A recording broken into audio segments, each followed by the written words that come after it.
At the field, a man named Yuki had finally finished his work, so the farmer thanked him and offered money for his job. However, he declined, saying he would not accept rewards for good deeds. Those who heard this were visibly surprised, and the old farmer cried, saying Windmill Village would remember him. Soon after, Yuki got a notice that his village reputation rose by 1. This motivated him further, as he was now close to reaching his goal. The game he was in is called Divine Catastrophe, that was launched a week ago, yet it already drew 1 billion players on launch day for its freedom. The game also featured realistic monster encounters, so this made the game the most popular in the world. Moreover, the game's main draw is its many professions, and with his progress, he needed 1 more point to be a Saint Knight, but he also felt regret over missed rewards since reputation was required. Later, he continued on his way, and noticed a man in black weakly coughing. The man saw him approach and stood up to ask for help. Upon hearing this, he eagerly asked if he really needed his help. The man then confirmed it and asked if it was convenient. Yuki quickly agreed with it,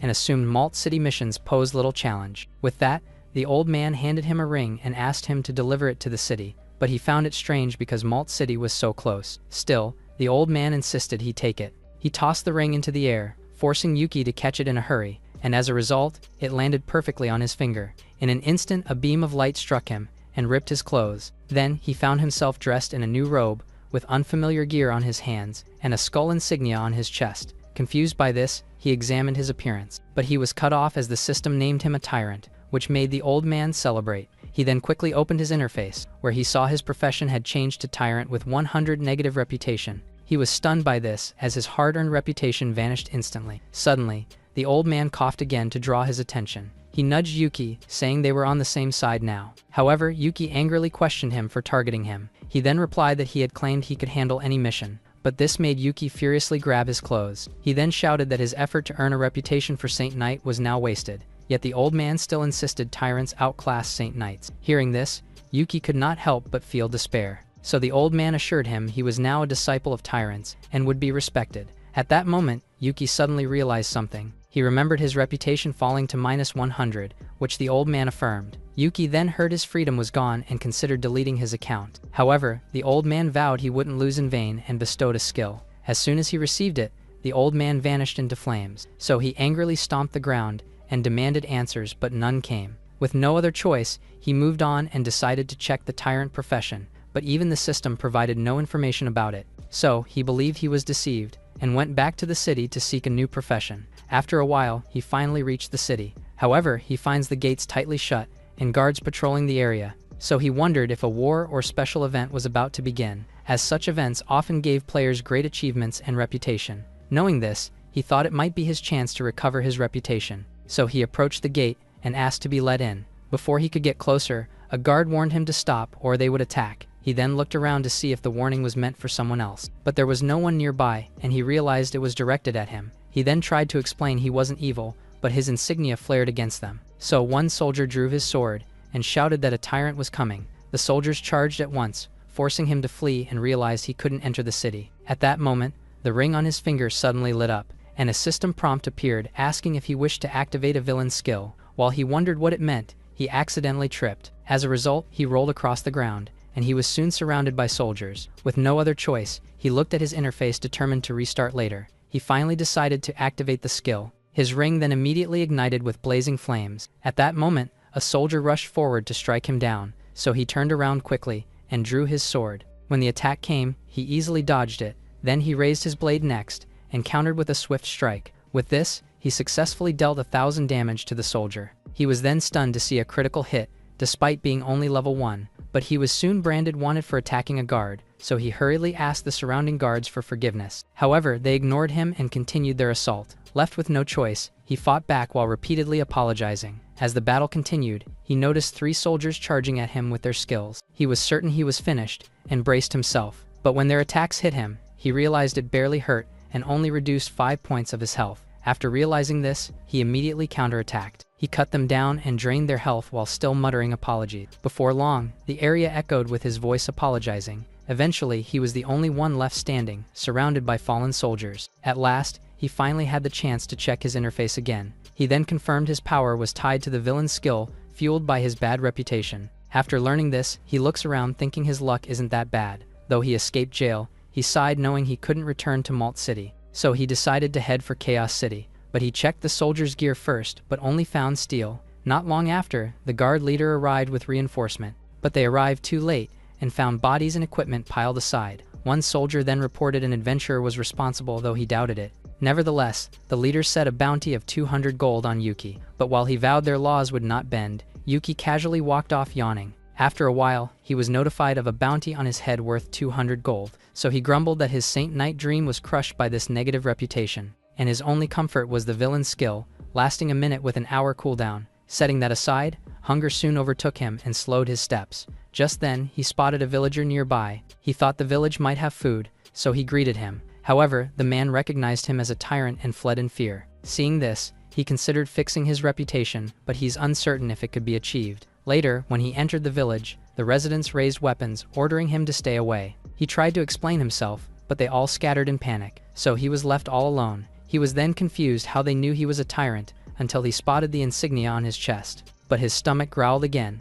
hence, he decided to find food and something to cover his insignia. He began searching the area, and soon found sausages hanging nearby. Though he hesitated because the villagers were gone, yet he was too hungry to resist and began eating. Before long, he kept stealing food, and his reputation sank lower. After finally satisfying his hunger, he stepped out and noticed a cloak hanging nearby. Thinking it looks pretty good to help conceal his insignia, he took it and found that it fit him well, though doing so lowered his reputation once again. Afterwards, the villagers returned and checked their homes. One of them soon shouted that their sausages were missing, but they found only food and a cloak were taken, so they wondered if they overreacted. A bald man confirmed Yuki as a tyrant for the skull insignia, but another villager found a note. They read Yuki's note saying he was starving and would return, but instead of calming them, it only deepened their fear. At the same time, Yuki suddenly sneezed when they talked badly of him, but he assumed the villagers were speaking of him with gratitude. After reading his note, later, he finally arrived at Chaos City. As he stepped inside,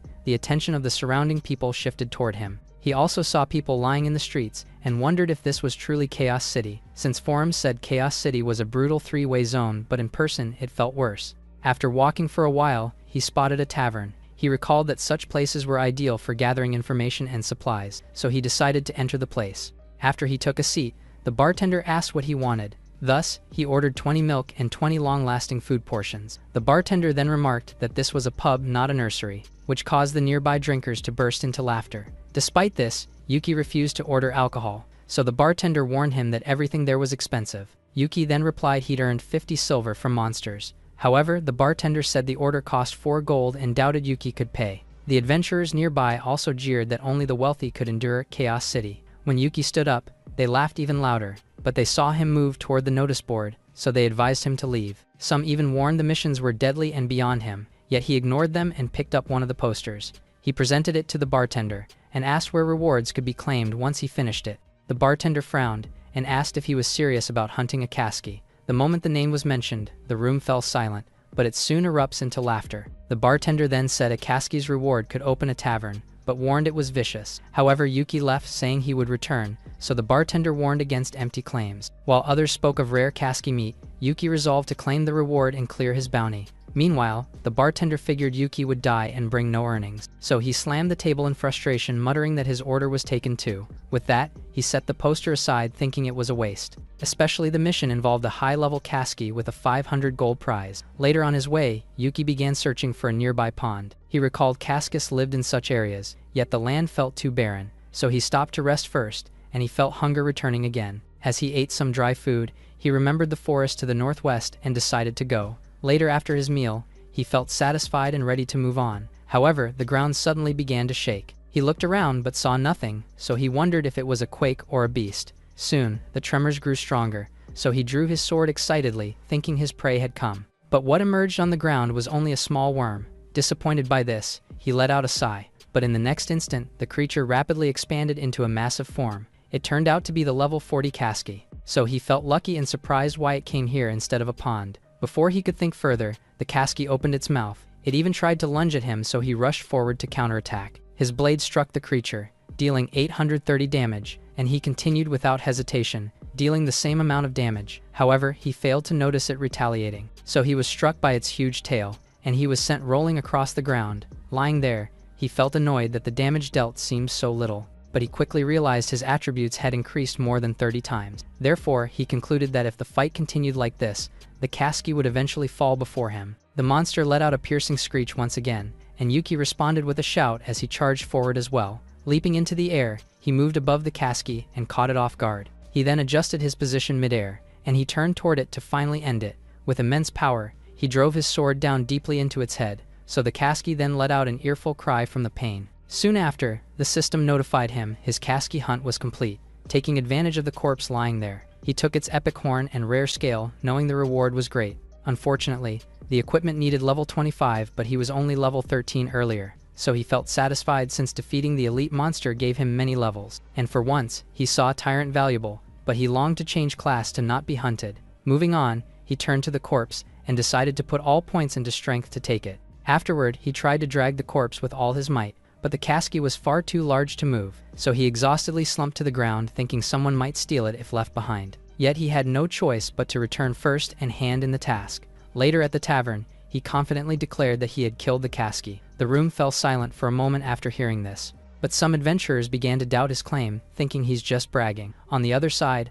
a drunkard recalled him as the kid who claimed the mission yesterday. The store was soon filled with laughter after hearing this. The drunkard then approached, mocking him for daring to return. He even claimed Yuki only fooled around and returned to save face. With that, the drunkard said his claim only made him look silly, but while he laughed, Yuki simply asked the bartender if he could claim his reward. This angered the drunkard and asked if Yuki thought anyone believed him. The bartender then stepped in, telling Henry he would handle it since it was his bar, so Henry reluctantly returned to his seat. After that, the bartender asked Yuki where the Kasky's body was. He said its meat was famed as the finest, and the mission was to obtain it. Therefore, he made it clear that without the corpse, there would be no reward. Yuki replied the body was outside the city, too heavy for him alone, but he had proof. However, the bartender slammed the table and cut him off. He accuses him of telling such clumsy lies without understanding his situation. Soon, the people whispered, the bartender was Kars, an outlaw with 100 gold bounty, and just as Yuki listened to this, he heard Kars saying he's brave for doing this.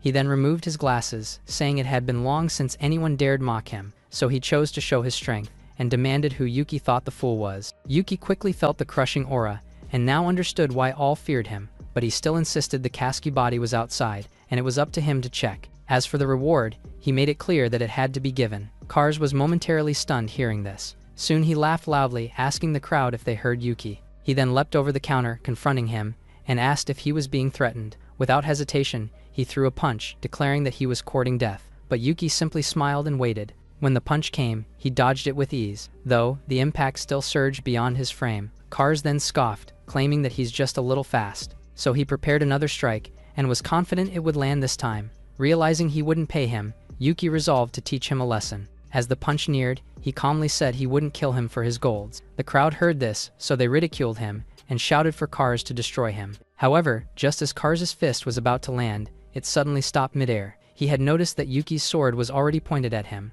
Before he could react, a sharp pain spread across his chest. Yet Yuki said he had no intent to kill, only to hospitalize if needed. He even twirls his blade while remarking that Kars would cover the cost. Hearing this, Kars silently acknowledged Yuki's strength, but the crowd taunted him, and asked if he couldn't beat a mere kid. He then shouted at them to stop and steal himself, since he knew the others would turn on him if he showed weakness now. Thus, he attacked again, feinting with his left before striking. But this time, Yuki did not even dodge and the blow landed, yet he remained completely unaffected, so Kars was shocked. He also realized even a fraction of his strength had no effect. Frustrated by this, he gathered more power. He launched another punch with full force. However, Yuki said Kars was strong but unlucky, since his own attributes multiplied many times. Kars still continued and sent shockwaves through the tavern. It even ended up reaching the outside. When the dust settled, the tavern was in disarray. However, the surrounding crowd stared in disbelief at the outcome. They found that Yuki was unscathed by the blow. He even remarked that such attacks could only reduce a small fraction of his health. Kars then scaredly begged him to leave, but he only warned he might kill him by accident.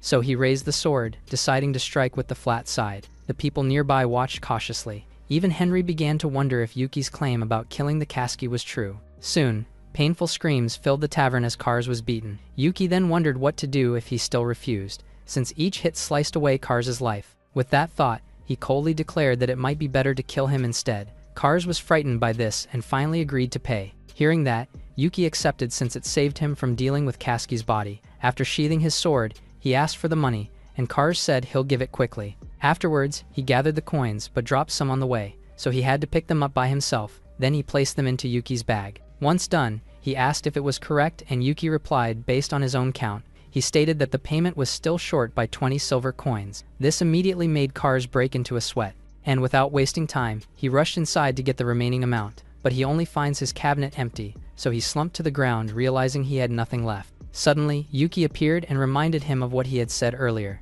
However, he couldn't recall it, and he grew more anxious. Yuki then again asked for 20 meals and milk, to which Cars accepted, so he rushed off once more to prepare them. Meanwhile, the adventurers became curious about Yuki's background after he crushed Cars. After a while, Cars returned with the items. Yuki carefully checked each bag and confirmed there were 20 servings of bread and milk. Satisfied by this, he took everything and praised him. With that settled, he finally turned to leave the tavern. So Henry let out a sigh of relief, thinking it was over. But Yuki reappeared, instructing Cars to leave the city and find the body. After saying that, he left for good. Cars now believed Yuki and considered going to confirm. Just then, the tavern door opened again. Everyone was startled when the person mentioned the day's heavy activity, so she wondered why the place had closed so early. Realizing it was Vicky, Henry said she almost scared them. However, she clarified she only came with bounty news of a boy worth 200 gold. While she said she wanted to meet the boy, Cars thought of starting a new shop elsewhere. Meanwhile, Henry asked Vicky what she had said.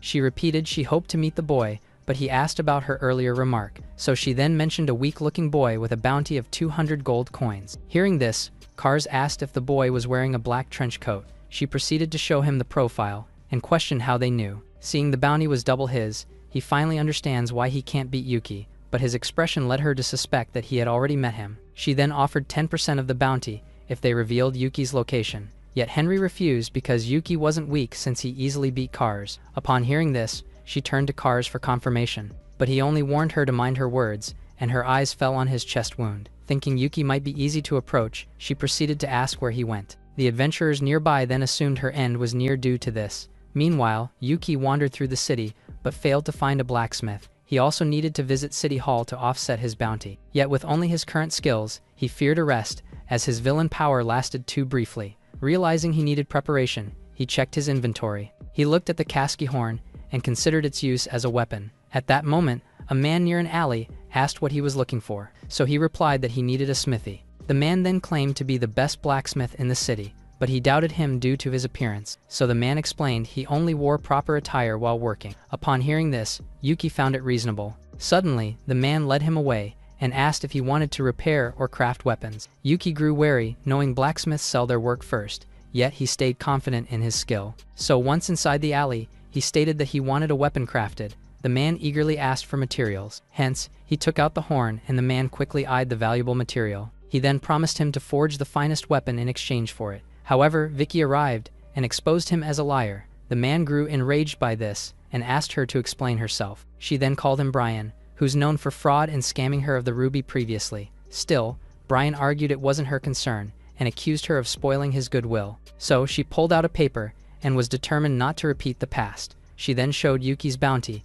and warned him he's not to be offended. Brian fled quickly at this, while she reminded him of the info fee. After that, Yuki began asking who she was and why she was helping him. She then introduced herself as an information merchant that traded rare information. She even cited selling intel on the Darum gold heist and Sagos Lord's vanishing. As for helping him, she said his reputation for trouble made him a fitting partner, so she plans to show sincerity first by offering to take him to the best blacksmith. With that being said, she extended her hand and asked his response. Yuki finally agreed yet threatened to cut ties if tricked, and she promised she wouldn't. Later, as they traveled, he asked if the smith was near, and she said Veruga City lay ahead. Setting that aside, she asked if he had really killed the Kasky. He answered yes and added that it had not been difficult, which made her realize she must earn his trust fast for their partnership to work. Afterwards, she pointed forward and explained the elder smith would use his materials well. However, he doubted he could enter the city, so she said she's prepared. She then led him to a hidden entrance in the sewers of Veruga City. As they entered, she said the smell was bad but it's safer, since the guards avoided such places, even though it was their duty. She also said the sewers ran through the city, which is not ideal but handy. But along the way he saw a child, and sensed the place wasn't peaceful either. Later at the ladder, she warned him to be cautious for guards and not look up. So he shut his eyes, while warning himself against trusting NPCs too easily. Once inside the city, they arrived at a house, and Vicky called out the name Tim. Meanwhile, Yuki found the shop ordinary, and doubted it was the best. Soon the door opened, and a man stepped out asking who they were, so Vicky quickly answered that it was her. Tim then recognized her and remarked he hadn't expected her growth. After that, she introduced Tim as her father's friend and the finest blacksmith. So Yuki greeted him, though he still harbored doubts. Vicky then explained Yuki's plight and his need for a forged weapon. Tim agreed to let him stay, but refused to forge since he was retired. Surprised by this, she revealed that they intended to use a Kasky horn as material, which made him ask if it was truly Kasky's horn, and she confirmed it. She also teased that his excuses prove he didn't know how to use it. However, he declared he'd craft not just a weapon but a growth type. Yuki then was surprised by the weapon that could grow. But Tim asked first if he truly believed he could forge top-grade weapons. In response, he took out the horn and said there was no reason not to. Seeing the high-quality material, Tim could not hide his excitement. He touched it gently and remembered it had been years. Looking at Yuki, he thanked him for his trust. Then he finally declared that he would begin at once. When the door shut at them, Vicky told Yuki not to be offended, and he agreed. However, he remembered Tim's remark and questioned if he'd worked with it before. She then took his hand and said he'd asked the right person, but it's too hot inside. Once outside, she said Tim had crafted the legendary Fang of Truth. Yuki was quickly awed hearing this and admitted he hadn't expected such a past. Just then, Vicky noticed something nearby. She quickly grabbed his shoulder and turned him around. She also pressed a finger to his lips to silence him. She then reminded him that soldiers were patrolling and he must stay hidden. While he was fighting for breath, he listened as she said Tim must not be disturbed. After some time, they managed to avoid the guards. Not long after, Tim stepped outside and thanked them for waiting. He then handed the sword to Yuki, hoping it met his expectations. Yuki immediately confirmed that the horned sword could indeed grow. It also carried 3 special effects, each one exceptional. Suddenly, Tim asked if he was satisfied, so he bowed and thanked him for crafting such a weapon. But Tim merely extended his hand and said there was no need for thanks. He then stated that the total forging fee was 200 gold coins. Vicky also demanded 20 gold for her info and past help, so Yuki felt led into a trap. Still, he admitted he lacked the gold, but she offered credit. She reminded him of their deal, saying he'd repay through tasks and rewards. Later, as they walked, she spoke of Fort Real's fair and a Sunwo elder's assassination job. Yuki, however, questioned why it's all illegal work. She quickly replied that his bounty made legal jobs out of reach. He then insisted he'd repay her fee and wanted legal work instead of being hunted. So she muttered at the irony of a criminal shunning crime, yet she agreed to his request. She soon found a mercenary job, and he agreed to hear the details. They then spoke of Sagos and Halma raising troops for war against each other. At such a time, strength mattered, and big contributions might erase his bounty. Hearing this, he agreed in hopes to make money and erase his bounty. Later, when they arrived at the city, they noticed many people leaving and realized the situation was serious. As they approached the gate, the guards stopped them. Vicky quickly explained that they were not enemies, but the guard replied that none of their people were stationed outside. She then explained they came as mercenaries for recruitment. With this reason, the guard told them to go to the barracks and apply. Later on the way, she warned Halma's lord was sinister yet rich, while Sago's righteous but stingy. However, he said integrity meant less risk, so lower pay didn't matter. This made her quickly question if he knew he was a villain, yet his power made it irrelevant. Later inside, Yuki's application was received, but they were told they were not welcome in Sago's city. Vicky reacted in surprise, so the man explained that he recognized her as nothing more than a gossip seller from Chaos City. As for Yuki, he saw through his disguise. He accused him of killing Malt guards, yet retorted that their Sago's guards were stronger, so he urged them to leave since his lord had no interest. Vicky scoffed at being rejected. She then asked if they didn't fear they might join Halma instead. The man quickly turned at her words. Then he laughed with the guards, thinking Sagos would win even if they switched. However, he now refused to let them go and ordered the guards to surround them. Vicky quickly admitted she'd overtalked but insisted the fee still applied. Yuki grew annoyed after realizing clearing his bounty wasn't so simple. He then told the man to dismiss the guards, and he'd act as if nothing happened. But he just laughed and said he was blind to the situation. He argued they feared time wasted, so he'd lock them away for good. Yuki drew his sword at that and said he would be disappointed. The guard who saw this began to sweat nervously. In the next instant, dark aura spread from his blade as he proclaimed their defeat. The man still refused and ordered the guards to seize him. The moment he spoke, his glasses suddenly shattered. In an instant, Yuki appeared and cut his health to 50,000. The man's neck snapped due to this. As his body hit the ground, Yuki was notified he attacked the Grand Master and was now wanted. The soldiers behind him were then stunned. The Grand Master was dead, so they turned on Yuki to make him pay. They all rushed forward to avenge their Grand Master, yet Yuki remained still and silently activated his villain skill. With one strike, he dropped their health to 20,000. Another notification appeared and confirmed the Seigo's guards were dead. His sword was also strengthened and urged him to kill more. He quickly rejected it and insisted the sword could not control him. Vicky heard this and quickly urged him to flee while he could. However, he refused and insisted escape was meaningless after being belittled. Just then, more soldiers arrived to capture him. Vicky then pressed him to drop his pride, since she couldn't take it any longer. Yuki fell silent for a moment and struck again, where he cut down the guards that threatened her. Seeing this, she called him a lunatic for also endangering her life. He then replied while fighting that it did not matter, as he could be resurrected. But she pressed that she would die for real, and as his partner he couldn't risk her life. He then extended his hand and assured her she would never be arrested or killed. His words quickly softened her expression. However, she clarified she won't pay him or offset his debt. Meanwhile, at the doorway, a man who had seen the massacre tried to escape. However, he froze when someone asked where he was going. He staggered back and was shocked to see Yuki already there. Yuki proceeded to raise his sword toward him. He remarked the Grand Master who annoyed him was already gone. Before he could continue, the man admitted that he already knew. Yuki paused and was confused as to what the man meant. The Castellan then vowed to give up Sagos and bear the consequences. Suddenly, the system crowned Yuki Lord of Sagos, but all NPCs there will disappear. Vicky soon appeared at his side, teasing him as the new city lord. She casually offered to handle the publicity for him, and he refused. Yet she still left, saying he'd be in tomorrow's news, as he reached to stop her. He was then left as Sagos' new lord, and shouted he never desired the job. Later that night in Halma, a servant rushed to tell the lord something had happened, but the lord snapped it must be urgent or he would be fed to dogs. So the servant blurted that Halma might fall if he didn't act. This caught his attention, and he ordered a full explanation. Hence, the servant handed him a document. He then read, it's about Yuki spreading chaos at the powerful military of Sagos. However, his face changed on seeing Yuki had slain the guards and taken Sagos. At once, he thought Yuki's a devil for Halma. So he asked about Yuki's plans, but the servant replied Yuki was still resting. Hearing this, the lord ordered treasures prepared to win Yuki's favor. Meanwhile, at the tavern, Kars heard of Yuki and called him unfathomable. He then wondered if Yuki would come after them, which made the others stop him. Henry was also asked and confirmed Yuki killed the lord after the Grand Master's insult.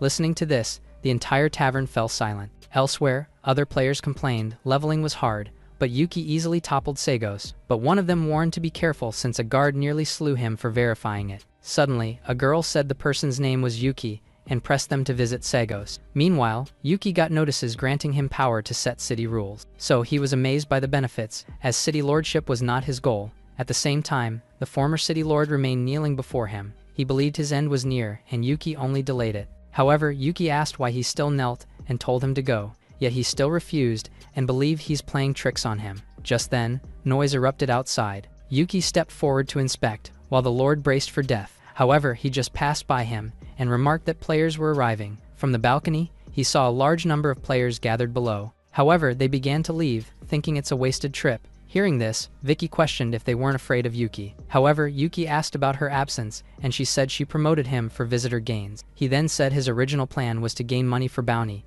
yet now his reputation suffered. But she recalled urging him to escape, yet he refused, and now it didn't matter. After all, the adventurers began leaving saying the place was dull. Yuki then prepared himself knowing he must show dominance. Otherwise, he would not earn anything at all. Hearing this, Vicky asked what he planned to do, but she was surprised to see him seriously rushing toward them. The impact of his landing drew everyone's attention. They turned in confusion and some thought an explosion hit, but as the dust cleared, they were shocked to see a person behind it. Yuki rose to his feet and stretched his arms wide. Then he welcomes them to the new Chaos City and declares himself Lord. The girls thought him devilish, yet strikingly handsome. However, some men denied his legendary reputation written in the reports. Hearing their doubts, he asked the person what he thought. The man said he looked weak and relied on tricks to win the city. A girl nearby grew curious of him, but her friend warned he's the prominent Lester from Chaos City. They also discussed he was already level 20 and far ahead of most. Lester then stepped forward, saying Yuki couldn't claim New Chaos City without knowing him. Without hesitation, he rushed forward intending to kill him. As he charged, he imagined himself easily seizing the city lord's seat, yet Yuki stood still and smiled faintly as the blow struck. The force stirred up smoke that quickly filled the surroundings. When the dust was lifted, the others questioned if the fight was over. They then saw Yuki remain standing and defeated the level 20 Lester. As they wondered Yuki's level, Lester lay knocked out with 4 minutes to revive. Suddenly, Yuki admitted the city was ruined, but warned against reckless acts. He said all were free to come, yet violators would pay. but he also assured them Sagos held chances for those who helped it grow, and as a player, he said he'd issue quests and lead team activities like NPCs. So he moved to issue his first quest, and wield his authority as Lord. He revealed the ruined city needed cleaning, and offered 10 coppers for 3 areas. But he warned it was limited, so the players accepted the task fast. Some even dreamed of becoming lords, while some find this task better than thankless jobs. Not long after, they rushed off to clean and competed to finish first. Yuki saw this and could not help but smile. Vicky soon arrived clapping and praising him for doing well, but he ordered her to drop the flattery, so she reminded him of the arriving guests instead. Yuki then received notice that a delegation was coming from Halma City. Nearby, Halma's aide looked around thinking no one was there. When he spotted Yuki and Vicky, he assumed they were civilians. So he believes the devil wasn't killing on sight, and talks could happen. He then introduced himself as Asura, and said Lord Hedy came to meet Sagos' new ruler. So he asked if they knew where to find him. Vicky smiled knowingly at this. Then she pointed to Yuki and revealed it was him. Asura was shocked and quickly felt grateful he had spoken with care. Realizing the situation, he bowed and asked if Yuki could meet their lord. Yuki glanced ahead and replied that he was free. Hence, Asura said he would inform Hedy first. However, when he returned, Hedy stated that he had already heard everything, so he came forward thinking Yuki is calmer than the reports claimed. Still, he introduced himself politely and offered gifts to honor his new title. Yuki realized reports fueled Hedy's fear and looked at Vicky. Setting that aside, he invited Hedy to the mansion for talks. Later, as they walked, Yuki felt annoyed with the exaggerated reports about him. Meanwhile, Hedy looked around, admitting Sagos was far larger than his own city. However, he spotted adventurers close and called Yuki's attention. He whispered, adventurers were trouble, and allowing them now could harm the city. Asura was taken aback by this, since he's aware Yuki is also an adventurer. He then pulled Hedy aside, and was questioned if it's important. He failed to answer properly, and was warned he'd be fed to dogs. So he whispered that adventurers weren't so bad since Yuki was one. Hedy was then left speechless, and called himself foolish for raising it. Suddenly, Yuki grabbed him and caused him to panic. He turned and caught Yuki, saying he opposed his statement. He noted that adventurers had cleaned the city despite low pay. Thus, he immediately withdrew his remark that adventurers were chaotic. However, Asura reminded him they'd walked ahead, so Hedy called for Yuki to wait. Later, inside the mansion, their voices echoed with amazement. Hedy even questioned if this was truly the Lord's home, as it's more grandeur than his. Just then, Vicky interrupted saying she needed to speak with Yuki. So he decided to step aside, as he had only come to deliver gifts. Yuki quickly sensed she had a plan and excused himself. After it, he urged her to speak. She explained Sagos had begun to form, but was far from stable. She acknowledged his strength, but stressed city rule needed more than power. So their greatest need now was loyal residents, and aides to handle daily tasks. He quickly agreed and revealed he had an idea. He said many Sagos natives fled as refugees, yet adventurers' arrival made growth easy. But the real issue was the lack of skilled workers. Skilled training also drains resources and makes novice cities uncompetitive, so he told her that he needed her help, which puzzled her. He instructed her to declare Sagos would recruit by ability, with higher pay and full provisions, but she warned such hiring could draw outsiders or shady people. Yuki replied it did not matter, as his duty was protecting Sagos' lives and rights. Moreover, he believed none would dare attack, as he'd faced threats himself. She then acknowledged his strength and admitted it might work. Still, she thought his upright decisiveness was surprising for a wanted man, but she trusted him, so she agreed and he quickly promised to wait. Soon after, Hedy appeared and asked if Yuki was done. Realizing he'd neglected his guest, Yuki apologized, but Hedy waved it off. He then ordered his men to show rare items and added the 500 gold. Yuki's attention was immediately drawn to the items. He saw they boosted attributes and knew they weren't ordinary. Hedy also revealed one final treasure, claiming it was the best in his city. He showed a Balrog fire orb granting 1000 fire resistance. Yuki took it and was surprised they held such value, since compared to others, it was far more useful against future fire monsters. Suddenly, Vicky returned fast and noticed Hedy's spending, which surprised Yuki. She confirmed she was done and proudly claimed to be a top information seller. While she told him one line would spread the news fast, he lifted the treasure. He then handed all of it to her, and this left Hedy confused. He was shocked and wondered if Yuki was still dissatisfied. However, he saw him still holding the fire orb. So he asked if he was pleased, and he said it was good. He also reassured him not to worry, since he had no designs on Halma City. Hedy felt relieved hearing this, and offered future help. With that settled, Yuki urged him to return and he quickly agreed. Yuki then finally relaxed and felt oddly exhausted despite the gifts. After it, he looked at the gold coins and asked Vicky what he owed. But she tells him that the items he gave surpassed the money. Yuki then treated it as future payment, while she cautioned him about getting scammed. yet he insisted he could rely on her and asked for guidance ahead. She was clearly moved by these words, so she took his hand and said she couldn't help it. Unexpectedly, the ground beneath them began to shake. Yuki was then notified a world boss spawned with epic gear as reward, so he chose to check, which led Vicky to ask about it, but he gave no explanation and simply pulled her along. Meanwhile, outside another city, a massive boss appeared. Its enormous body loomed over the surroundings. As it neared the walls, the people ran away, fearing of being killed. The boss then began smashing the walls, and soon broke through, where he proceeds to unleash destruction within the city. People saw this and cried out in despair as their city was torn apart. Quiet City soon fell, and players lost 10 points, which left many furious, but the destruction went on as the boss tore the city apart. From afar, Yuki and Vicky watched in shock as the city fell within minutes. They also found that the boss's details showed nothing but level 100. While Yuki continued looking, Vicky asked about taking measures, and he said to observe first. Thus, she was shocked to see adventurers reviving and rushing back in. However, she figured they are seemingly unconcerned for their lives. At that moment, the leaderboard's number 1 Sam was eager for the epic reward, so he charged at the boss without hesitation. Then he struck it and dealt 1,000 damage. After doing so, he quickly retreated. However, he was shocked that his top damage attack made little impact. A bolt of lightning suddenly appeared and struck toward the boss's direction. The moment it reached its body, it was instantly halted. Soon after, the second-ranked player, Mika, appeared. She raised her sword and unleashed a series of attacks. Sam watched this and saw her damage was minor, so he's reassured he is still highest. Suddenly, players began yelling and insisting they unite to stop Sam from winning solo. In response, a wave of attacks rained down on the boss all at once, yet its health barely moved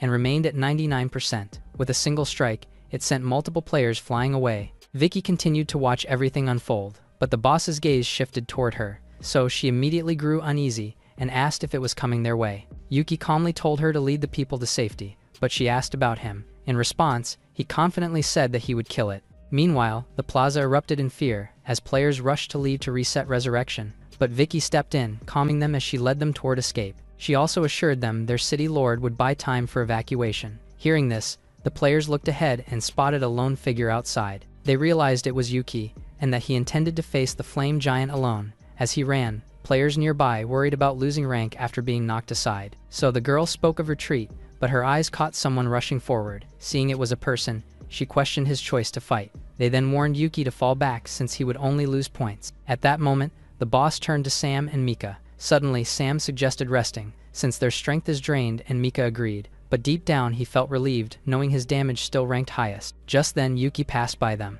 The boss noticed him and demanded where he came from. While the boss roared for him to die, Yuki stayed with a sword in his hand, so the giant raised its fist to slam it down on him. Sam then questioned its fury, and Mika explained Yuki was facing it at only level 20. Hearing this, he cursed Yuki for dragging them into danger. When the fist struck, the area was engulfed in smoke. Yet the boss did not stop and continued its barrage of punches. Sam was sent flying, so he vowed to make Yuki pay. Seeing another blow coming, he swore to hunt Yuki until he quit. But Yuki halted the giant's strike with his hand, and he was left stunned. When Yuki calmly asked what he had just said, Sam fell into silence. So Yuki told him they could settle later and focus on the boss. The giant, however, grew even more enraged. Yuki took advantage of this moment and lunged forward. He struck it with his fist, dealing 28,000 damage. After it, he quickly switched his sword to his other hand. Then he noted that the boss was not as powerful as he had expected, so he unleashed a series of rapid slashes. Each strike dealt massive damage, quickly reaching 6-digit numbers. As a result, the boss roared in pain,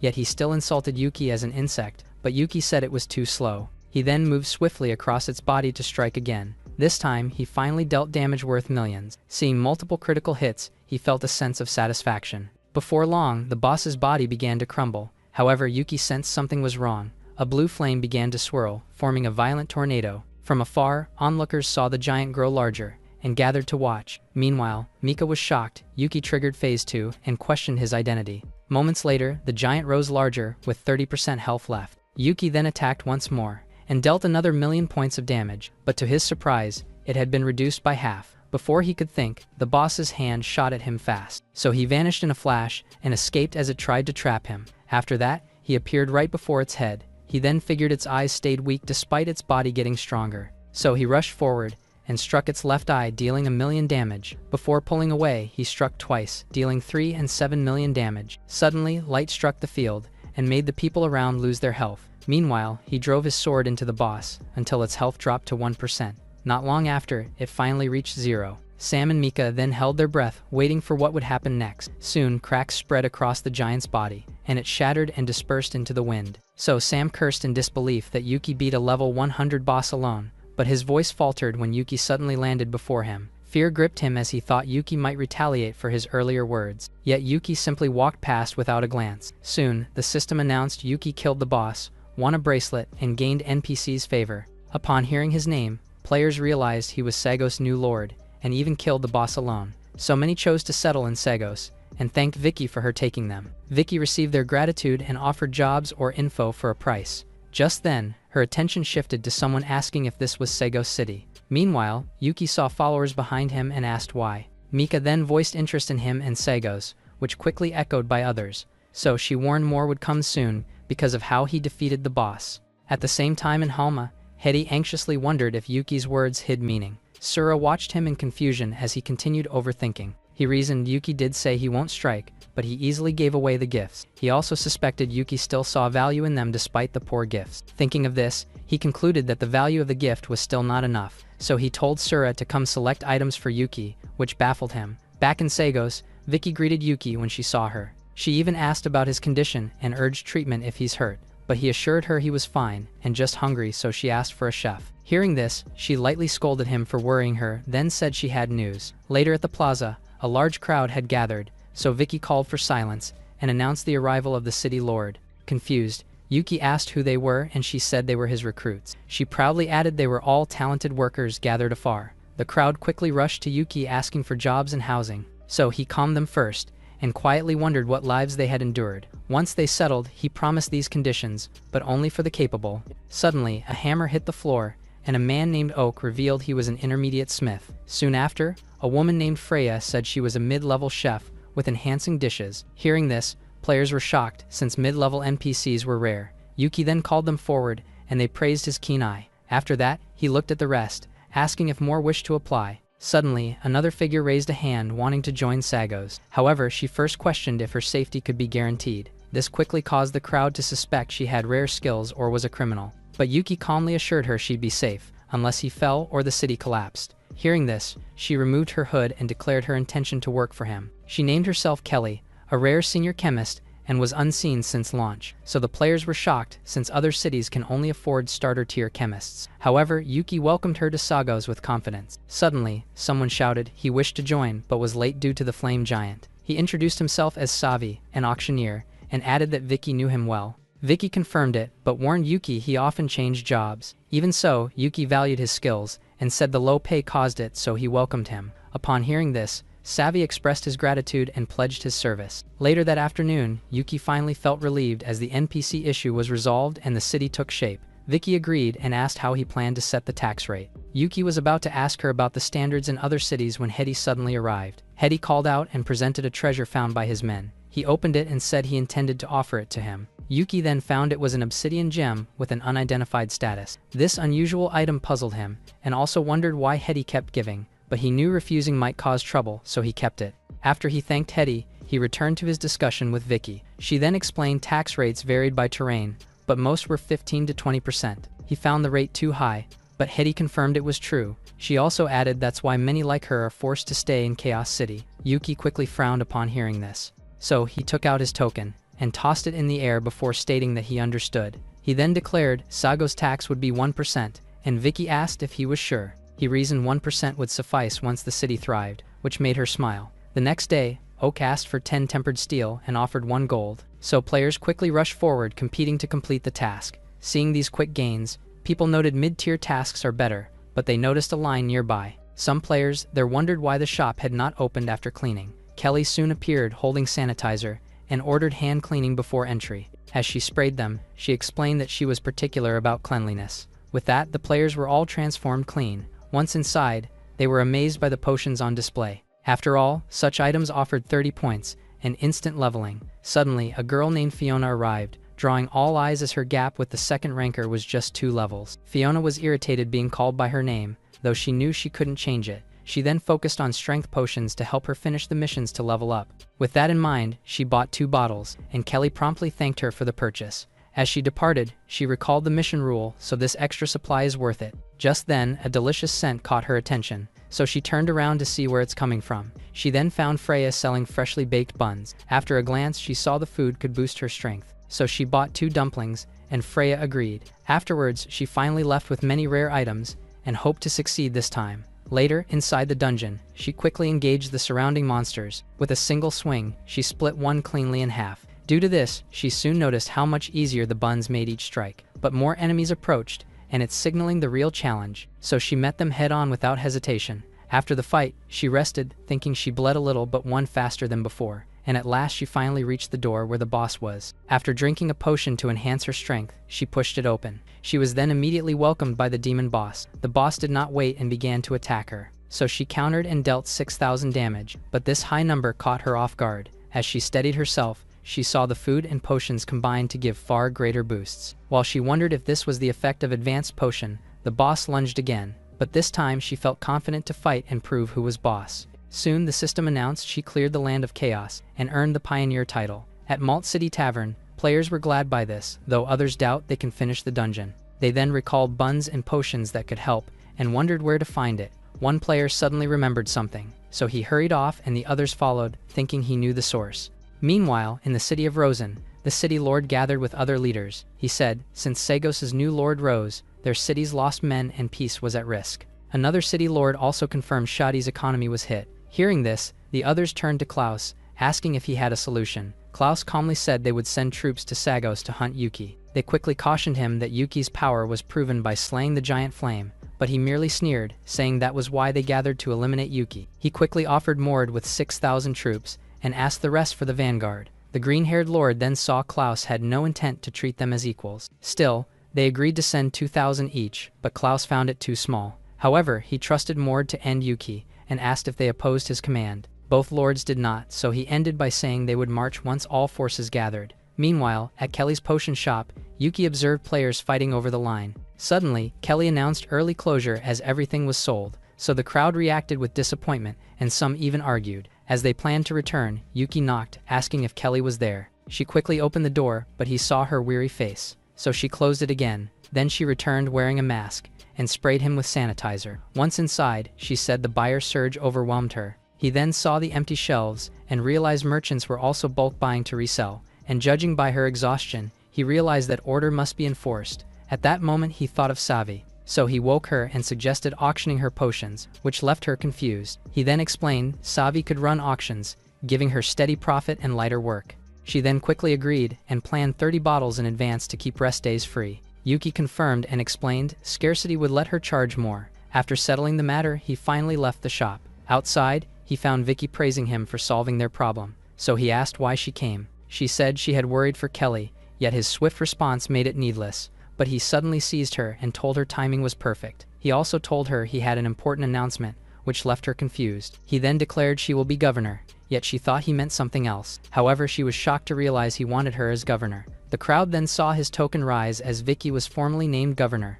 Afterward, he asked if she doubted herself, and she said governors need clean records, so her trading in Chaos City left her labeled untrustworthy. But he pointed out his own rise in Chaos City, and she couldn't argue further. Before they could continue, the sound of a horn echoed outside. The system soon notified him that Rosen City and Shadi City had declared war. Beyond the gates, Klaus saw Sagos' poverty and ordered Mord to seize it. However, when Yuki appeared, he signaled his troops to halt, but he recognized his resolve to fight them alone, so he ordered him to treat them seriously. Yuki said fighting all at once was trouble, so he invited the guards to join his city. Klaus quickly laughs at his attempt to buy them off, but he claimed to understand him and have him fight Mord to be their vassal city. Mord stepped forward admitting Yuki's valor, but said he must fight. After he dismounted, he drew his sword and ordered Yuki to do the same. Yuki then took out his sword, saying he's tired of them talking non-stop. As he said this, flames began to coil around his blade and surprised Mord. In the next instant, he moved so quickly that Mord could not even react. But instead of him, he appeared before Klaus and silenced him in a single blow. The system then announced the death of the Lord of Rosen. With the disturbance gone, Yuki asked who would join Sagos. Mord was shaken by this, and realized Yuki's killing intent alone overwhelmed them, so he dropped his weapon and bowed, pledging himself to Sagos. The remaining lords also saw his strength and fled. However, Yuki blocked them and demanded why they gathered forces to invade. The city lord tried to explain, but his companion claimed the troops were an offering. When asked about Klaus, they denied ties and claimed they were forced. They even traded their army for survival, but Yuki also imposed a toll. The green-haired lord hesitated, while the other quickly agreed. He laid down 10,000 gold and urged Yuki to take it. Satisfied by this, he allowed them to leave, but he also reminded them of a border toll, with interest doubling each day that they must pay. So the lord muttered Yuki was exploiting them, but he was told to stay quiet. Meanwhile, Yuki returned to the city with the soldiers and the gold. Vicky quickly teased him over the spectacle, so he reminded her of her duty. He then introduced her to Mord for the arrangements, and Mord paid respect. With that being said, he warned her not to fail her first task, and she agreed. But as he prepared to leave, someone called out to him. He then saw Fiona, who finally confirmed that the city lord of Sagos is a player. However, he has no idea who she was, so she introduced herself as the current top-ranked player. After she asked if she's amazing, he replied that he had heard her name before. He then recalled her Land of Chaos guide and its potion tips, which boomed Kelly's shop. However, he assumed she came for ad payment, but she quickly denied it. Instead, she asked him to hire her for her skill. He then asked what was the big deal about her. She insisted she was first rank, yet he asked if she could replace NPCs. Hearing this, she admitted that she could not. He also asked if she had city management experience, and she answered no, so he finally left, telling her she could return when she had the skills they needed. She then shouted in anger that no player could equal NPC mastery, but he did not respond and left her alone. Even so, she refused to give up and vowed to make him understand. Later after that, she began tailing him. She watched as he spoke with the soldiers already working, then asked about Vicky. Learning she was at the west gate with Mord, he thanked them and left. While soldiers began praising his kindness and generosity, Fiona passed by them, but the soldiers confronted her for following Yuki, so she clarified it was not. Meanwhile, Yuki found Vicky and Mord and told them he needed them. He then asks both her and Mord about the soldiers. Vicky assured things were set, and Mord agreed and also mentioned leading drills. However, Yuki told him to submit soldier needs to Vicky and told her to fund it. After agreeing, Mord left to begin his work. He then turned to Vicky about the auction, and she said it was ready and profit was certain. Setting that aside, he asked if she knew an appraiser since he had something to evaluate. She replied she knew Lady Wensa, a renowned appraiser in Roka City of Lord Nobu. While she advised against it after he threatened them, he already began leaving. Meanwhile, Fiona felt dejected after being found out and losing Yuki. Just then, a horse-drawn carriage passed by. She quickly saw Yuki was the one riding it. While she ordered him not to escape, Yuki wondered if someone called. Later after that, he finally arrived at the east gate of Roka City, where the guards quickly stopped him. He then recalled that his prestige still branded him a criminal, but this thing also made him smile. He then told them his intent was only to request Wensa's aid, so he smiled and said he'd forget this if they allowed him through. The guards quickly relented and pretended they had not seen him. Not long after, Fiona arrived as well. She noticed it was Roka City and wondered why Yuki was here. She then asked the guards if an adventurer had just passed. The guards quickly broke into a cold sweat, yet they insisted they had seen nothing and remembered nothing. She accepted their denial and chose to look for him in the city, but afraid Yuki might suspect them, they refused and their words confused her. Later that night, a woman was sipping tea when a knock came at her door. She then approached the door wondering who it was. When she opened it, Yuki stood there asking if she was Wensa. This made her laugh as she thought he imagined her as elderly. Setting that aside, she invited him in and he accepted. Once seated, she guessed he had something valuable and he asked her to examine it. She gazed at the obsidian gem and quickly recognized the Sadru lineage. Meanwhile, in his office, Nobu was stunned to hear an adventurer had entered the city. Learning the adventurer was Yuki, according to reports, he began to ponder. He knew of the unpaid toll but doubted Yuki would claim it now.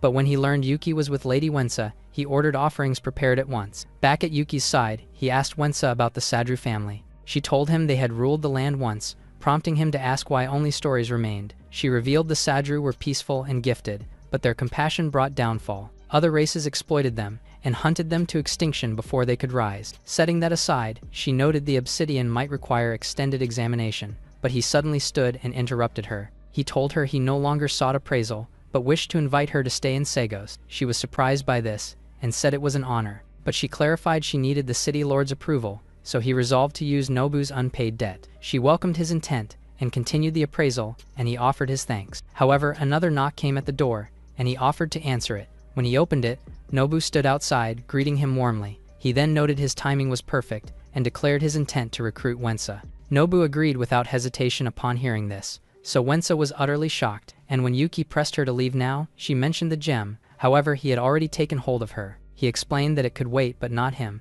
so she asked if Nobu had truly yielded so fast. Nobu confirmed it and even cheerfully sent them off. He also reminded Yuki of the payment and asked if it should be sent to Sagos. Yuki replied it could instead be used to aid Wensa's relocation, so he assured him the best transport would be arranged for her possessions. Meanwhile, Fiona climbed the city walls, only to see Yuki's carriage departing already. Later, at Yuki's mansion, Wensa began appraising the gem. After some time, she completed the identification, but she said a seal blocked its secrets, so Yuki told her she'd done enough. From this, he learned the gem was a key to Sadru's holy land, though its site was unclear. Wensa said she'd never heard of it, but had a map of Sadru's old valley. She handed it to him, suggesting he might find useful clues there. Yuki gratefully accepted the map, thanking her for the valuable information. Then, he told Vicky to take Wensa to rest and help Nobu with her move. With that settled, he decided to personally investigate Kroran Valley. Later, his carriage arrived at the Kroran Mountains. After stepping down, he dismissed the carriage. Then he looked around wondering if this was truly Sadru's territory, but the preserved serenity made their settlement understandable. He also noticed animals unafraid of humans, likely due to Sadru's family. However, he looked at the gem thinking he had no idea where the Holy Land was, but it suddenly began to glow. Not far away, Fiona, who had been secretly following him, saw him vanish. She was alarmed by this and rushed over. Yet she found nothing and was confused about his sudden disappearance. Meanwhile, Yuki found himself falling into a hidden cave. Water dripped from the ceiling and splashed onto his face, which woke him. He quickly sat up and realized he was in an unfamiliar place. He then tried to open his system interface to check how long he had been unconscious, but he was stunned to see nothing responded. Unable to access panels or inventory, he wondered if it was a malfunction. He considered forcing a logout, but he feared he'd never come back, so he considered it as a rare chance and decided to explore the place. He then grasped his sword, remembering when he thought it a burden, but he realized it was good he'd taken the sword out of the backpack slot. Just then, the gem in his pocket lit up again. He took it out and wondered if it had brought him to the Holy Land. But as he moved forward, he collided with a wall. He ended up falling due to this and began wondering what it was. Looking up, he saw a massive door standing before him. He also noticed a groove in the door that seemed perfectly shaped for the gem. So he looked at the gem, wondering if it urged him to place it in the groove. Without further ado, he placed the gem into the slot. The door responded at once and welcomed him to Sadru's Holy Land. Inside, a figure said Sadru had fallen and Yuki must face trials for ancestral power. Yuki assumed it was a recording, but questioned the meaning of ancestral power, so he decided to step closer. The figure quickly asked if he wished to begin the first trial, and without hesitation he agreed. So, the man praised his courage as a portal appeared behind him. A shadow leopard emerged, and the man said Yuki must earn its trust to gain the clan's aid. Though unsure, Yuki decided the answer was battle and unleashed his villain skill. The leopard also did not hesitate and lunged at him. So, in a single motion, he cut the creature cleanly in half. The man was visibly stunned witnessing this, but Yuki's gaze shifted toward him. He asked if the man could speak, but the man quickly shifted to the second trial. So he urged him not act like a recording,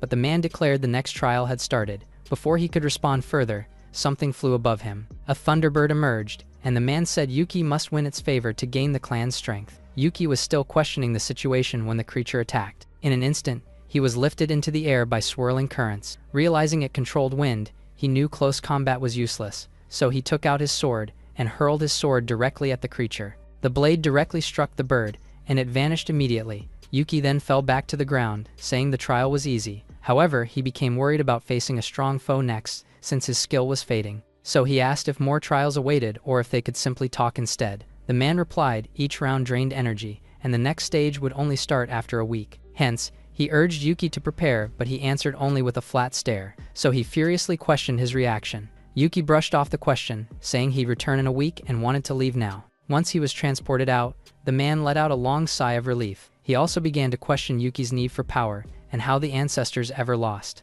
Meanwhile, outside, Yuki suddenly reappeared right in front of Fiona. Seeing her there, he asked what she was doing and whether she had been following him. She quickly denied it, saying she was just passing and he was the one who vanished, but he was stunned to learn that he'd gone only briefly. He quickly suspected sanctuary time differed and planned to confirm it next week, but Fiona confronted him, vowing not to leave until he let her join Sagos. He then offered a role if she proved herself, and she quickly asked if he meant it. The thought alone made her excited, but he quickly reminded her to let him finish. She then calmly said she would prove herself, and asserted she could face any test. He quickly suggested the Tower of Challenges as a dungeon to measure her ability. To his surprise, she agreed at once, so he asked if she would not reconsider, but she urged him not to underestimate her since she held the tower record. Later on the first floor, a goblin rushed at her as they entered, yet she cut it down easily and moved forward, saying early floors were nothing special. By the 10th floor, she had already defeated the Minotaur guard, and on the 20th, she cleared the monsters without difficulty. Before long, they arrived at floor 30, facing a huge rock monster. She then declared that it was time to show her true ability, and in an instant, she vanished from her spot. Then she reappeared before the monster, striking its shoulder with precision. The attack split through its body, and the creature crumbled apart. While she paused to breathe, Yuki told her he had seen enough to know her strength, so he suggested they return and rest. But she felt underestimated and decided to push onward. He then watched her leave puzzled because he thought his words were fine. Eventually, they reached the floor where the boss awaited them. The goblins there looked far more extravagant and caught their attention. So she cautioned him she could not defend, and he agreed. With that, she rushed forward onto the goblins. Then her sword goes flashing as she unleashes a series of rapid slashes. The large goblin leader noticed her attack and swung its claymore in response. Though she stopped the blow, she felt this floor's monsters were tougher. At that moment, another goblin leapt toward her. She stepped back to evade. However, a third one appears behind her, so she was forced to raise her sword to block the knives. Soon, she was locked in a relentless exchange of blows. However, with two goblins closing in, she saw the fight could not be prolonged, so her gaze sharpened as she unleashed power, blasting the goblins away. Without pause, she dashed after them, where she draws her sword once more,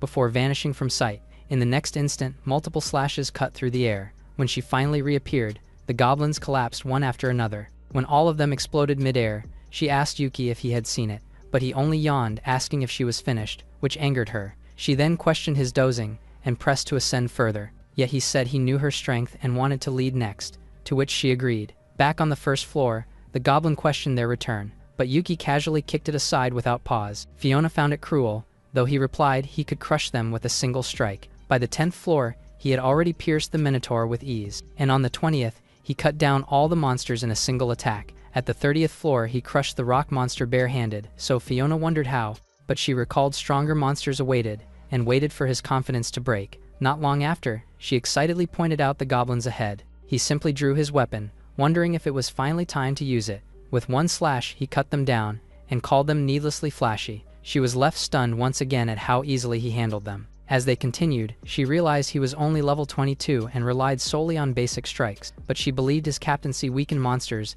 and he'll fail soon. Yet she faltered at the beast's absence on the floor, and he said he didn't see clearly. Her faith in her knowledge then wavered as his actions lay beyond her reach. By the 32nd floor, she finally found he was actually erasing monsters instantly. She then recalled, floor 40 was tough, yet he advanced simply and seemed stronger. Just then, he asked if the beasts ahead were shadow panthers, and she confirmed. She also explained the beasts were swift and deadly. However, his focus was already on the obsidian gem to test something. He quickly lifted the gem and told them to submit, which baffled her. But the panthers obeyed, and she realized he was using them to progress. Suddenly, he told her to pick one and try riding it, saying it was interesting. So the two later rode forward while she stayed in disbelief. At the 42nd floor, she warned him of thunderbirds that struck hard, yet he used the gem again, commanding them just as before. Soon, they moved on with the animals, and she felt her words were useless. By the 43rd floor, the monsters waiting ahead initially stood their ground, but the sight of Yuki's creatures made them recoil in fear.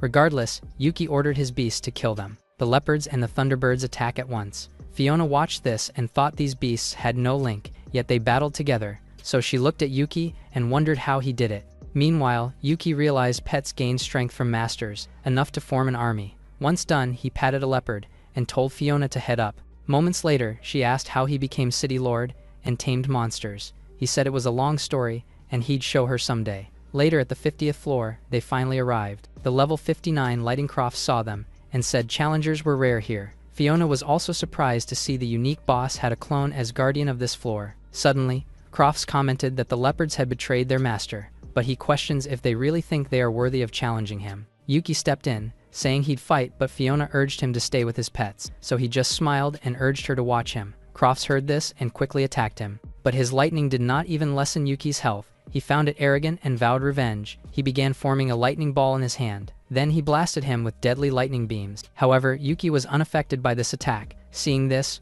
Crofts began to ask if he uses shield skill to stop his attack, yet Yuki replied he knew nothing of the shield, which enraged him further. He declared he'd use his strongest move to send Yuki to hell. Fiona then called out to Yuki and urged retreat if they couldn't win. However, she was stunned by what unfolded before her eyes. She saw Yuki punch Crofts barehanded. After sending Crofts into the ground, he turned to Fiona and asked what he can do for her. Meanwhile, Crofts began questioning why his attacks didn't work, but Yuki noted he still managed to cut 0.2% of his health, so he vowed to ease his death as recognition. Crofts then pleaded for life by offering anything, which made him question his capability. So he pointed at the leopards, saying he could climb the tower with him. However, Yuki pointed out he trusted the beasts but not him, so he replied that he has only one last option, and this made Yuki ask what he plans to do. He then offered the Thunderstone through his main body's return, yet he was ignorant of the Thunderstone and wished Vicky were here. But with the strength already proven, he decided to leave with Fiona. After that, they finally teleported out of the floor. Crofts then sighed in relief now that he's finally gone. However, another magic circle appeared on the floor. A figure appeared through it and called his name. Upon hearing this, he quickly recognized the voice. He then saw the Master Reaper, and he was accused of trading in his territory. He tried to reason but stayed silent, so the Reaper told him not to be flustered. The Reaper then reminded him of his service to reduce 3 centuries in the underworld. Crofts heard this and fell to his knees. So, the Reaper asked if he was ready to pay for breaking the rules, and he said he was. The Reaper quickly added 100 years on him, which shocked him. He was then asked if he had objections, and he said no. However, he questioned why rules were not made earlier. The Reaper quickly reasoned, he gains 100 years each time it is broken. After this, he bid farewell and told Crofts to perform well. Meanwhile, outside the tower, Yuki and Fiona were congratulated for reaching the 50th floor. Fiona then felt joy receiving a rare weapon. While Yuki casually leveled to 25, he asked her if she was happy and she agreed, but she was still furious that her attempt to show off failed miserably. Nevertheless, she told him she would listen next time and he agreed. Later outside Sagos, she noticed many people and wondered why. The players on the other hand began shouting for Yuki to come out. Mord then threatened to arrest them if they kept making noise. Fiona also noticed they were red and named and thought of a siege, but Yuki knew their aim, so he ordered Mord to open the gates, which drew the players' attention. After entering, they all cheered for Yuki and said Sagos was better than Chaos City. Meanwhile, Vicky rushed to Yuki, saying the red named players had arrived, so he then asked if Fiona remembered his new name for Sagos, and she said she was absent. Yet she managed to hear about the new Chaos City. He said yes and noted Sagos was better than Chaos, so letting red names in would boost it. However, she worried red names might cause trouble. So Vicky explained that Sagos has high-quality guards, and they can't beat Yuki. With that being said, he welcomes her once again to the new Chaos City. The next day, a recruitment event was held at the plaza. The players then asked if joining as adventurers meant serving as Sagos soldiers. The recruiter confirmed this and asked if they were interested. The players inquired about benefits, and she replied they were good. She then tried to recall Vicky's details, but soon forgot the exact words. Meanwhile, Yuki headed to the Dark Night Forest with Fiona, but she asked why he made her log in early when the map was level 80. Hearing this, he simply noted the forest stayed dim at daybreak. She then proposed going back, as the cold was strange and they weren't yet level 80. However, he only said to dress warmer, which made her insist he missed her meaning. Nevertheless, he said level alone meant little, and she agreed since he showed it true. So he broke into a run, proclaiming it was all for Sagos City. Fiona then stood alone, hesitating as she wasn't yet part of Sagos. Gritting her teeth, she ran after him, knowing at worst she'd lose points. After some time, she realized that he had vanished once again, so she began calling out for him, asking him to come out. Just then, something wet dripped onto her head. She wondered if it had started raining, but she looked up and froze as a shadow leopard loomed above. The beast did not hesitate and leapt toward her. She was then pinned to the ground, and she thought it was the end. But the leopard ceased its advance, as Yuki shouted she was his friend. Seeing him appear, she rushed forward, shouting that she had missed him. She clung to his leg, protesting he left her with a monster. But Yuki beckoned the shadow leopard, and it looked completely harmless. Setting that aside, he said she wasn't told to follow, and she protested he had invited her. But he ignored the question, and instead urged her to try riding the leopard. As she sat atop, she noted the familiar feel, and he told her it was hers now. The leopard then ran as she asked if it was dangerous, and he said she was safe. After that, she asked if they planned to bring leopards, but he said there was no need. He pointed behind, saying they would use that, and she saw it was a teleportation array. She then noted how costly it was, and asked if he would seek donations like other governors. He replied he would not waste gold, and would use the array, yet she remained uneasy. Later, as he readied the array, she asked why he made a city when he's strong. He explained no city wanted a player like him, so he made his own. She then said he needed no protection, and believed too much strength spoiled the fun. So she asked why he kept playing, and he said the NPCs were the most interesting. To him, it felt like another world where NPCs were real, so he truly liked the game and wanted others to see its potential. He also thinks games were best when everyone joined in, which surprised her. since it echoed the same thoughts she had when she first started creating strategies. A moment later, he said it was time to return, but she called out to him. She then vowed to support him no matter what, and hearing this, he replied that he believed in her. Later, on their return, players saw Fiona on a leopard and realized mounts existed. Not long after they reached the plaza, and Yuki told Fiona it was time to recruit. So he cleared his throat and called everyone to gather for an announcement. While players quickly turned towards him, the recruiter grew restless. Yuki then declared Fiona the leaderboards first and asked for applause. Then he told them the leopard was an elite beast, now serving as Fiona's mount. With that, he announced all who joined Sagos Legion would receive a leopard, and in his words the players quickly cheered and pledged to Sagos. Later, after distributing the leopards, he began explaining the Legion rules, but one player silently opposed control and sought to play free. So, with his mount secured, he tried to leave, but Yuki ordered him to stay. In the next instant, the player was sent flying off his seat by the leopard. Yuki then sighed, saying he had warned them, as screams began to echo. After a while, the player was finally resurrected. Yuki then asked if he still dared to leave, to which the man said no and returned. Moving on, Yuki said the punishment was clear, and quitting meant reporting to Fiona. He also reassured them the rules were light, but leaving meant losing the leopard and bonuses. Hence, he warned this chance was unique, so they should consider carefully. He also promised training at Night Forest, yet Fiona murmured this wasn't agreed.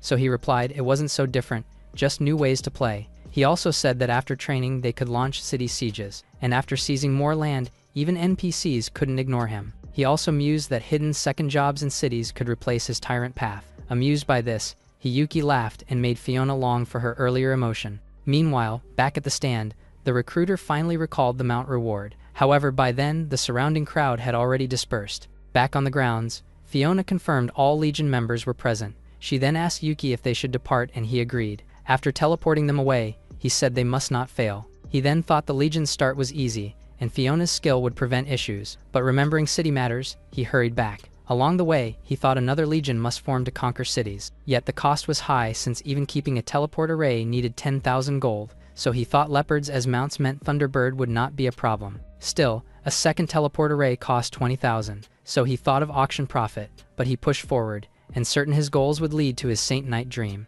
The thought made him laugh, but someone suddenly called out. He turned and saw Wensa, so he asked why she was there. She said Nobu brought her things and told her to serve him well. She then confessed she thought her role was just appraisal. Yuki realized at once that Nobu's view was wrong, so he clarified she was only invited for her talent, which surprised her. She then shyly asked about her room, leaving him unsure if his words convinced her.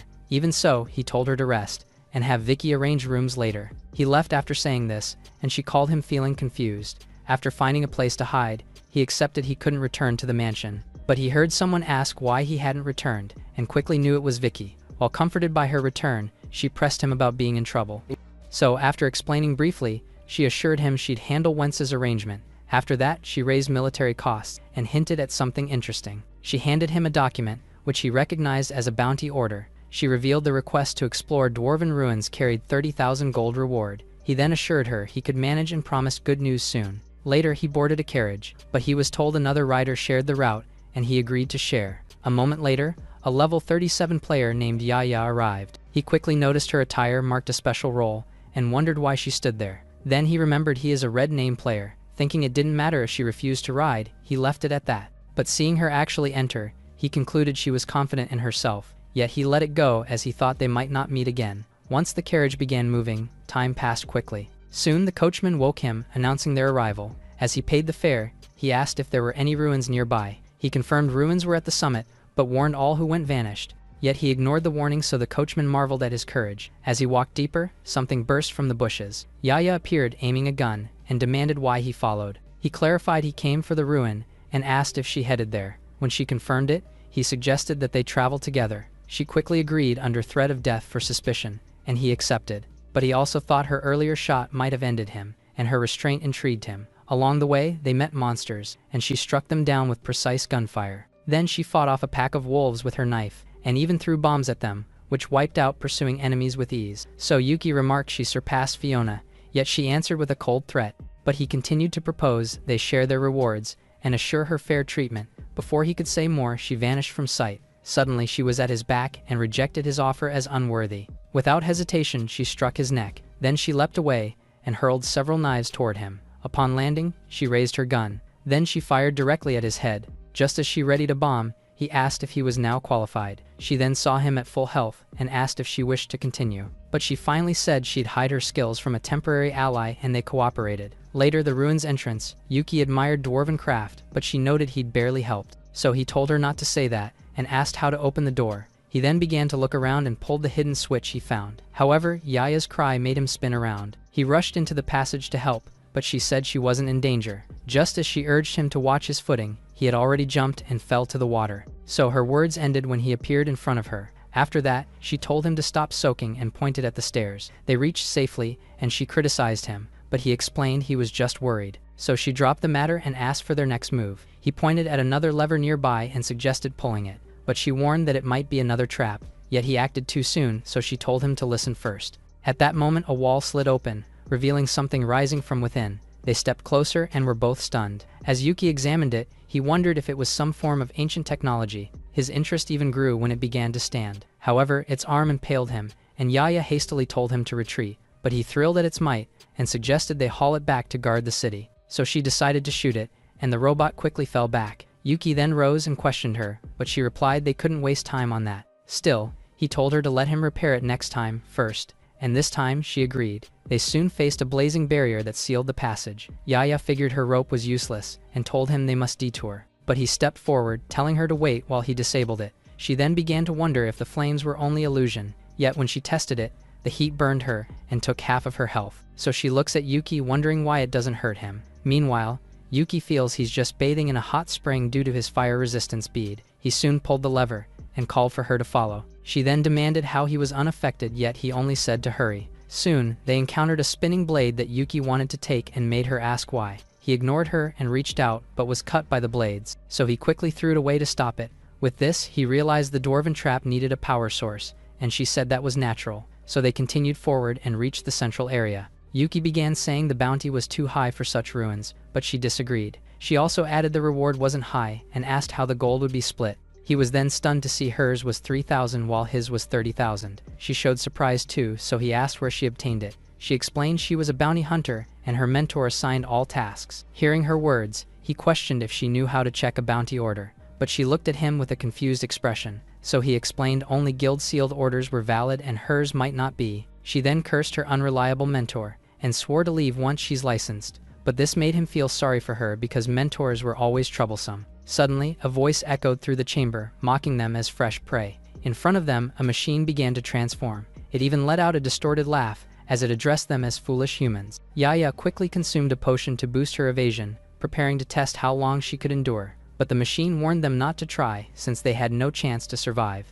A cage soon formed around them as it declared that it controlled the entire ruin. It then launched its attacks, urging them to give up. Yaya swiftly dodged and questioned why Yuki was still standing. Yuki, however, calmly found the beam was draining life force. The machine then asked if he was afraid and said mercy was too late. However, the two were just busy discussing the fraction of health the beam took. So the machine grew confused as to why they were calm. It then suspected Yuki had rare vitality and declared him the perfect vessel. So it announced that instead of killing him, it would take over his body. Yuki replied calmly, asking if it meant to stay here to live a dull life. The machine claimed they were already trapped, but Yuki asked if this was its only power. He then ripped open the dwarven cage and said he was leaving. The machine was furious at being ignored, so it summoned another massive robot, declaring that they had forced it to take things this far. However, Yuki grew excited with the weapon, but the robot began to stomp on them, so Yaya hurried away. Its feet then ended up falling right into Yuki's spot, but it did not stop and continued stomping the ground. Yaya saw this and shouted at Yuki to be careful.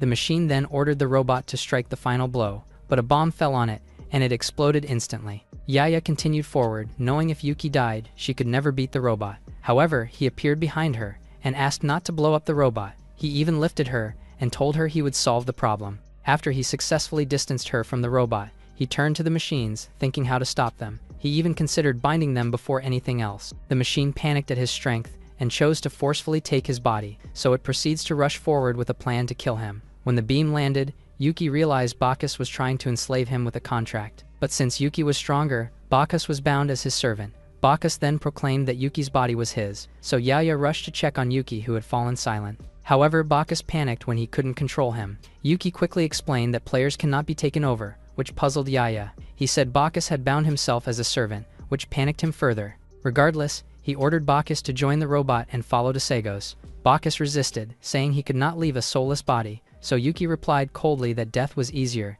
as he now held Bacchus's life. Bacchus yielded and merged with the giant, as Yuki told him to move in circles. Yaya even joined them and was puzzled. Setting that aside, Yuki ordered Bacchus to follow as they left. Not long after, they discovered a hidden exit and left the ruins, so Yuki realized the climb was pointless, and Yaya teased that he always overcomplicates. As they moved on, he asked what she planned to do next. She replied her goal was finding Shirley and taking back her gold. He then told her to go to Sagos if she required his support. But he saw her head for a carriage, so he decided to follow. However, he paused, wondering how to bring Bacchus along. Meanwhile, at the auction house, a crowd had already gathered. In the VIP section, level 22, Clark sat in luxury to avoid common players. Suddenly he was told 100,000 gold was ready. However, he dismissed it as too little, and ordered 900,000 more. The guard replied they'd bought all, and extra coins were overpriced. Yet, he told his guard to proceed so he could stand as the auction's lead. Meanwhile on stage, Savvy told Vicky everything was ready. He then asked if Yuki would return,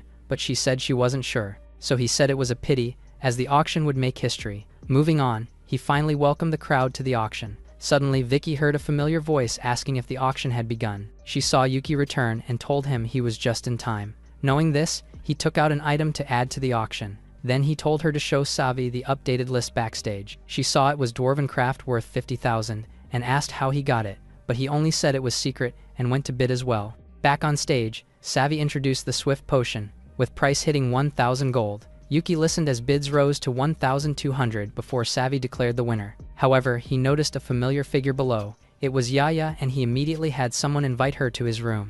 Before long, she arrived and questioned why he was there. While he asked why he can't be here, she remarked this box is expensive, so he casually affirmed and asked if she had resolved her business first. She replied all was settled peacefully, though he saw her name bore a red mark now. Suddenly, Savi opened phase 2, setting all bids at 1,000 gold. He then revealed a level 30 epic leather armor. Yaya was left stunned seeing this, as this was an epic equipment, yet she saw Yuki casually placed a bid of 1,000. Shortly after, Savi announced a bid of 1,200 from Clark. Clark then smiled and noted that something worthy of his attention had appeared. As bidding rose, Yaya asked if Yuki specialized in leather armor, but he replied that he was a light armor specialist. Not long after, Savi announced the armor sold to Clark for 3,600. As the next item came out, Yuki bid, so Yaya asked if he was bidding to drive it up. He casually offered to bid for her, but she admitted she had no money. Soon, Savi announced Clark had won the epic leggings for 2,000 gold. Clark listened and thought the auction now seemed dull. Suddenly, his guard offered to keep buying golds, yet he stopped at 500,000. Meanwhile,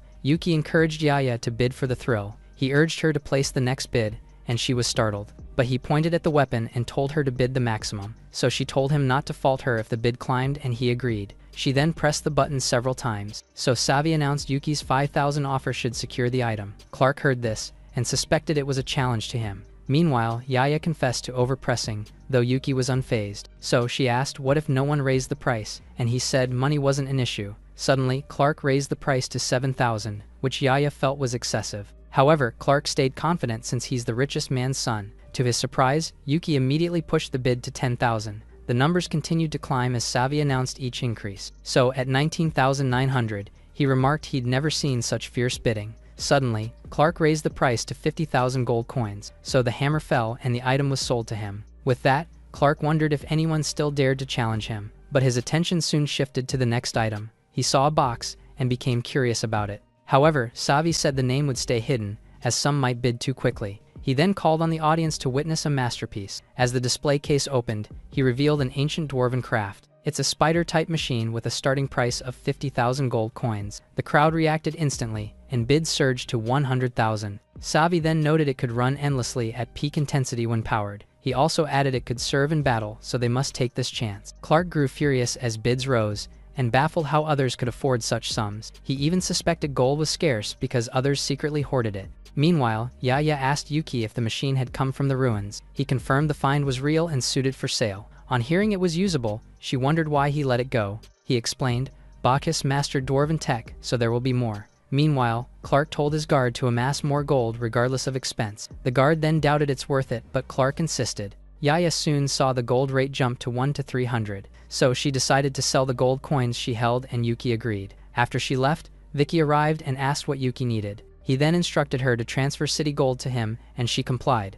Soon, Savvy congratulated Clark for bidding 1.2 million and closed the auction. Later in the settlement room, Yuki and Clark finally met. Clark realized Yuki was his opponent and questioned his presence despite no purchase. He then believed Yuki came to collect and urged him not to reveal himself. Yuki admitted he was there for payment and instructed Savvy to complete it. He also revealed the craft was his, and that selling gold at high prices restored supply, so he casually took his leave, even offering a brief word of thanks. Clark clenched his fists in anger, glaring after him and silently vowing to make him pay. Later at the Thunderbird habitat, Yuki reached the peak and felt the strong spiritual aura. Soon, a towering level 90 Thunderbird appeared before him. Back in Saga City, Fiona saw the teleportation array flare nearby. Yuki soon appeared atop a Thunderbird, and this surprised her. But his gaze fell on her red name, and she explained it had almost killed her. She revealed that soldiers from Shaq saw some of them with red names and pursued them. So now everyone in her group had been marked as well. Hearing this,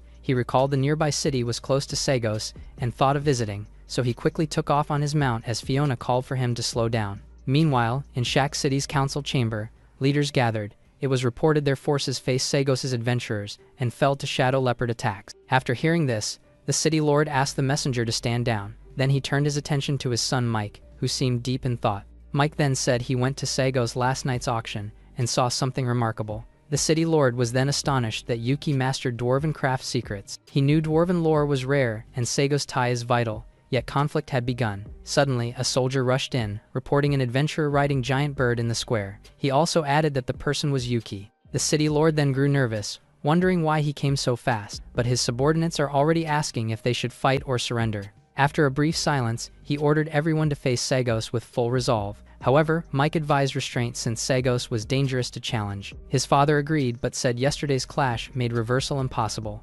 Despite this, Mike decided he would attempt to negotiate, but his father shouted at him to stop. Then he stepped up, saying he would go as well. At the city square, he approached Yuki and confirmed his identity. Yet Yuki wasted no time and ordered surrender or ruin. So Mike asked if this was due to yesterday's clash, but Yuki dismissed the idea. He announced his plan to conquer all cities around, starting with Shaq. The city lord grew furious at this, and vowed that he would not leave alive. However, Yuki reminded them, adventurers never fear death. He repeated his demand and unleashed a crushing aura. He even pressed for them to hurry because he will go to the next city. Mike then asked what Yuki required if they chose to surrender. He also insisted they would not aid his wars. He replied, Shaq must serve Sagos and pay tribute, not fight. Father and son shared a glance and were clearly astonished. After considering, they surrendered, and this pleased Yuki. So he left the city on his Thunderbird without further delay. Mike was then glad that his father did not mess with Yuki, but he stated he would not submit easily, knowing Yuki's expansion would face opposition. So he aimed to collect intel from Sagos